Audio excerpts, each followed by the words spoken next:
Deux Chroniques, chapitre 25.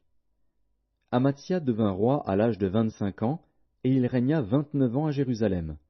Sa mère s'appelait Johadan de Jérusalem. Il fit ce qui est droit aux yeux de l'Éternel, mais avec un cœur qui n'était pas entièrement dévoué. Lorsque la royauté fut affermie entre ses mains, il fit périr ses serviteurs qui avaient tué le roi son père.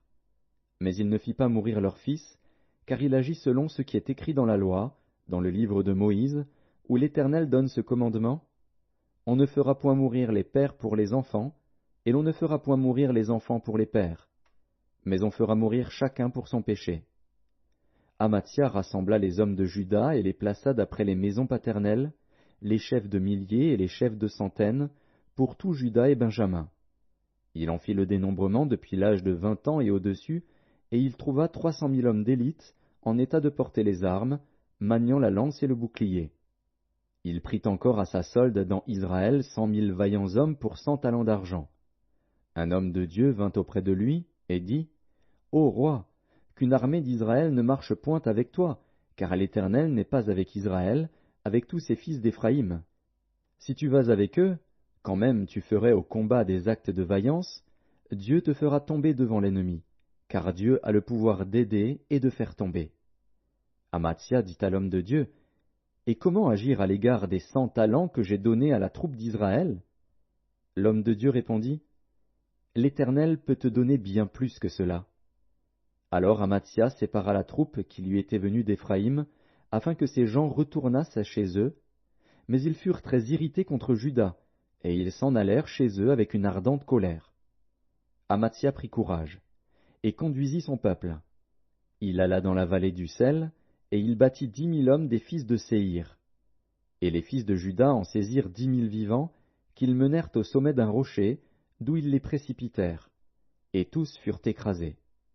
Cependant, les gens de la troupe qu'Amathia avait renvoyée pour qu'ils n'allassent pas à la guerre avec lui firent une invasion dans les villes de Juda, depuis Samarie jusqu'à Beth-Horon, y tuèrent 3 000 personnes, et enlevèrent de nombreuses dépouilles. Lorsqu'Amathia fut de retour après la défaite des Édomites, il fit venir les dieux des fils de Séhir, et se les établit pour Dieu. Il se prosterna devant eux, et leur offrit des parfums. Alors la colère de l'Éternel s'enflamma contre Amathia, et il envoya vers lui un prophète, qui lui dit: Pourquoi as-tu recherché les dieux de ce peuple, quand ils n'ont pu délivrer leur peuple de ta main? Comme il parlait, Amathia lui dit: Est-ce que nous t'avons fait conseiller du roi? Retire-toi. Pourquoi veux-tu qu'on te frappe? Le prophète se retira, en disant: Je sais que Dieu a résolu de te détruire, parce que tu as fait cela et que tu n'as pas écouté mon conseil. Après s'être consulté, Amathia, roi de Juda, envoya dire à Joas, fils de Joachaz, fils de Jéhu, roi d'Israël: Viens, voyons-nous en face. Et Joas, roi d'Israël, fit dire à Amathia, roi de Juda: L'épine du Liban envoya dire au cèdre du Liban: Donne ta fille pour femme à mon fils. Et les bêtes sauvages qui sont au Liban passèrent et foulèrent l'épine. Tu as battu les Édomites, penses-tu, et ton cœur s'élève pour te glorifier. Reste maintenant chez toi. Pourquoi t'engager dans une malheureuse entreprise qui amènerait ta ruine et celle de Juda? Mais Amathia ne l'écouta pas, car Dieu avait résolu de les livrer entre les mains de l'ennemi, parce qu'ils avaient recherché les dieux d'Édom. Et Joas, roi d'Israël, monta. Et ils se virent en face, lui et Amathia, roi de Juda, à Beth-Shemesh, qui est à Juda. Juda fut battu par Israël, et chacun s'enfuit dans sa tente. Joas, roi d'Israël, prit à Beth-Shemesh Amathia, roi de Juda, fils de Joas, fils de Joachaz.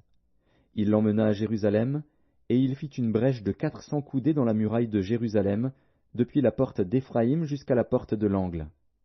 Il prit tout l'or et l'argent et tous les vases qui se trouvaient dans la maison de Dieu, chez Obed-Édom, et les trésors de la maison du roi. Il prit aussi des otages, et il retourna à Samarie. Amathia, fils de Joas, roi de Juda, vécut 15 ans après la mort de Joas, fils de Joachaz, roi d'Israël. Le reste des actions d'Amathia, les premières et les dernières, cela n'est-il pas écrit dans le livre des rois de Juda et d'Israël? Depuis qu'Amathia se fut détourné de l'Éternel, il se forma contre lui une conspiration à Jérusalem, et il s'enfuit à Lachis. Mais on le poursuivit à Lachis, où on le fit mourir.